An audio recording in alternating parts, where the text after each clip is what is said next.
గురుగారు, ఈ వారం మకర రాశి వారికి ఎలా ఉంది?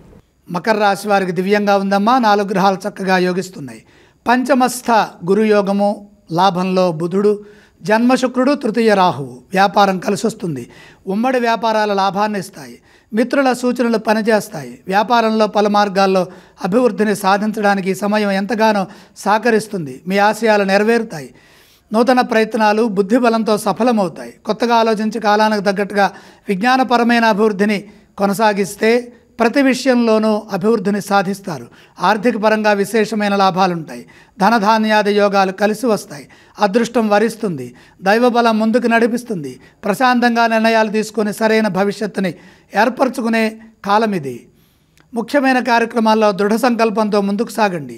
మీ విశ్వాసం మిమ్మల్ని రక్షిస్తుంది. ప్రధాన అంశాల్లో చంచలత్వ ధోరణి లేకుండా కుటుంబ సభ్యులతో కలిసి స్పష్టమైన నిర్ణయాలు తీసుకోండి. విజ్ఞానపరమైన అభివృద్ధిని సాధించే ప్రయత్నం చేయండి. కాలాన్ని సద్వినియోగం చేసుకుంటూ తగినంత విశ్రాంతిని కూడా తీసుకుంటూ ముందుకు సాగితే శుభ ఫలితాలు మీకు సొంతమవుతాయి. మకర రాశి వారు ఏ స్తోత్రాలను పఠించాలి? మకర రాశి వారి ఇష్టదైవాన్ని స్మరించడం ఉత్తమం. వారు ఏ ఆలయాన్ని సందర్శించాలి? లక్ష్మీ అమ్మవారిని దర్శించండి. మకర రాశి వారు ఎటువంటి దానాలు చేస్తే బాగుంటుంది? దానాలు అవసరం లేదు.